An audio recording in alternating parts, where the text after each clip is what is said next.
Hello दोस्तों, good morning. स्वागत है आपका हमारे चैनल आरसी स्टडी हब पर। आज की क्लास में हम पढ़ने वाले हैं तत्सम शब्द और तद्भव शब्द के बारे में। तो आइए जानते हैं तत्सम शब्द क्या होते हैं और तद्भव शब्द क्या होते हैं। तो हम पहला जो हमने कल शब्द के भेद के बारे में पढ़ा था कि जो हमारा पहला भेद होता है उत्पत्ति या स्रोत के आधार पर शब्द, तो हमने बताया था तत्सम और तद्भव के बारे में। तो आइए जानते हैं तत्सम शब्द किसे कहते हैं और तद्भव शब्द किसे कहते हैं। तो ये जो तत्सम शब्द होता है ये दो शब्दों के योग से बना है, तत् प्लस सम अर्थात तत्सम। तो तत् का अर्थ होता है उसके और सम का अर्थ होता है समान, उसके समान। तत् का अर्थ होता है उसके और सम का अर्थ होता है समान। आप सोच रहे होंगे कि किसके समान, मतलब संस्कृत के समान। किसके समान? संस्कृत के समान।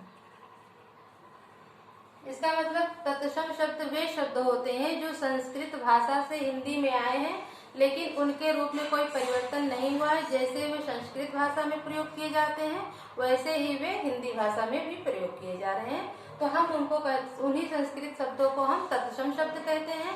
और जैसे कि हमने लिखा रात्रि, हमने लिखा पर्वत, हमने लिखा अग्नि। तो ये शब्द जो होते हैं हमारे तत्सम शब्द होते हैं, जो संस्कृत भाषा में भी इनका प्रयोग ऐसे होता है और हिंदी भाषा में भी होता है। अब हम जानेंगे कि तद्भव शब्द क्या होते हैं। तो तद्भव भी दो शब्दों के योग से बना है, तद प्लस भव। तद का अर्थ होता है उसके और भव का अर्थ होता है होना। भव का अर्थ क्या होता है? होना। अर्थात भव का अर्थ होता है होना, अर्थात कि जो शब्द संस्कृत भाषा से हिंदी में आए हैं लेकिन उनके रूप में परिवर्तन हो गया है, वो जो कि तो प्रयोग में नहीं लाए जा रहे हैं, उनमें परिवर्तन हो गया है, तो हम उनको कहते हैं तद्भव शब्द। जैसे हमने तत्सम में लिखा रात्रि, तो ये जब तद्भव शब्द में आए तो ये हो गए रात। हमने लिखा पर्वत, तो ये तद्भव शब्द जब हुआ तो ये हो गया पहाड़। उसी तरह हमने देखा ये तत्सम शब्द होता है हमारा अग्नि, लेकिन इसका तद्भव रूप हो जाएगा आग। तो इस तरह हमने देखा कि जो तत्सम शब्द होते हैं उनका परिवर्तित रूप ही तद्भव होता है। और अब आप सोच रहे होंगे कि हम तत्सम शब्द को पहचानेंगे कैसे। तो हम बताते हैं कि तत्सम शब्द की पहचान हम कैसे करते हैं।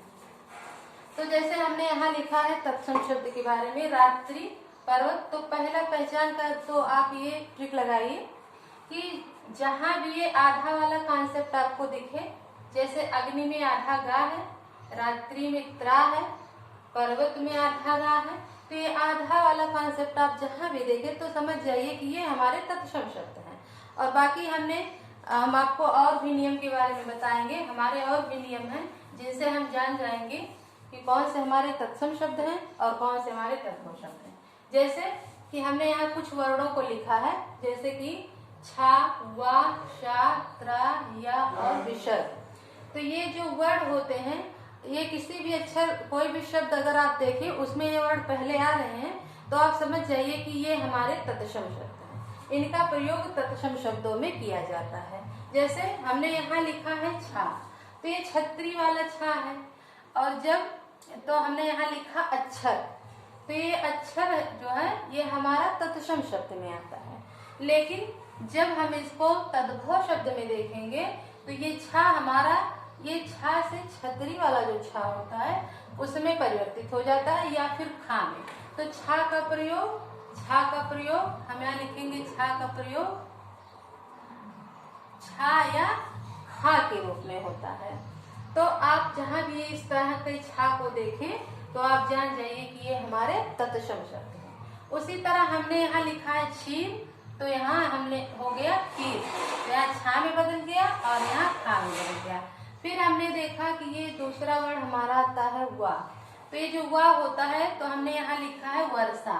तो वर्षा हमारा तत्सम शब्द के अंतर्गत आएगा, लेकिन जब हम वा को परिवर्तित कर देंगे बा के रूप में तो वो हो जाएगा बरसात। तो बरसात हमारा तद्भव शब्द हो जाएगा। तो इसी तरह तीसरा हमारा है शा। तो ये शा आता है संस्कृत के समान, जैसे तत्सम शब्द के अंतर्गत आते हैं।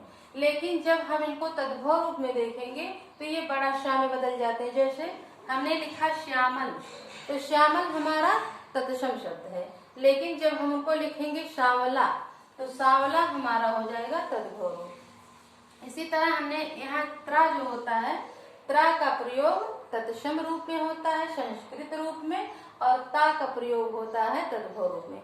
तो आप जहाँ भी इन वर्णों का परिवर्तित रूप देखें वो तद्भव होगा, और इन वर्णों को जहाँ देखें वो तत्सम होगा।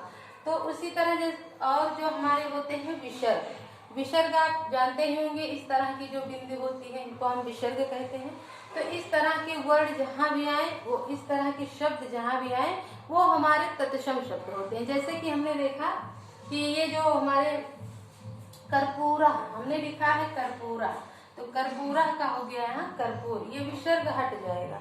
जहाँ पर विसर्ग होगा वो तत्सम शब्द होगा, और जब विसर्ग हट जाएगा तो वो हमारा तद्भव रूप बन जाएगा। फिर हमने ये जो अंग की बिंदी होती है, जैसे हमने लिखा कंटक, तो ये कंटक जो अंग होता है इसका प्रयोग तत्सम शब्द में किया जाता है, और इसका परिवर्तित रूप जो हमारा होता है चंद्र बिंदु, जो चंद्र बिंदु होते हैं वो हमारे तद्भव रूप में आते हैं। तो इस तरह हमने देखा कि ये जो हमारे वर्ण होते हैं, अगर आप इन वर्णों को ध्यान में रखेंगे तो आप समझ जाएंगे कि ये हमारे तत्सम शब्द हैं, और जहाँ भी इनका परिवर्तित रूप दिखा वो आपके हो जाएंगे तद्भव शब्द। तो ये अगर आप इन छोटी छोटी चीजों को अगर आप ध्यान में रखेंगे तो यहाँ या का प्रयोग जा के रूप में होता है, और फिर हमने बताया कि जो चंद्र बिंदु होते हैं उनका प्रयोग तद्भव रूप में होता है। जैसे हमने यहाँ लिखा मुंह, तो यहाँ पे जो चंद्र बिंदु होगा, इस तरह के शब्द आपको जहाँ दिखे तो ये जान जाइए कि हमारे तद्भव रूप है। तो इस तरह हमने देखा कि पहले तो आप ये ध्यान देंगे कि जहाँ पे वो आधा वाला कंसेप्ट दिखे, आधा गा आधा रा, तो वो हमारे संस्कृत के शब्द होते हैं। उसके बाद आप इन वर्णों को ध्यान में रखेंगे तो इस तरह आप बड़ी आसानी से ही तत्सम शब्द को पहचान जाएंगे कि उनका रूप जो है संस्कृत के समान होता है, और जो इनका रूप परिवर्तित हो गया है वो हिंदी रूप में आ गए हैं, उनको हम तद्भव शब्द कहते हैं। तो इस तरह अब अगर आपको दिया जाए तो हमें लगता है कि आप तत्सम और तद्भव की पहचान कर लेंगे। और अब हम आगे पढ़ेंगे देशज विदेशी और विसर्ग देशज विदेशी और संकर शब्द के बारे में। तो उसके लिए हम आपसे मिलेंगे नेक्स्ट क्लास में।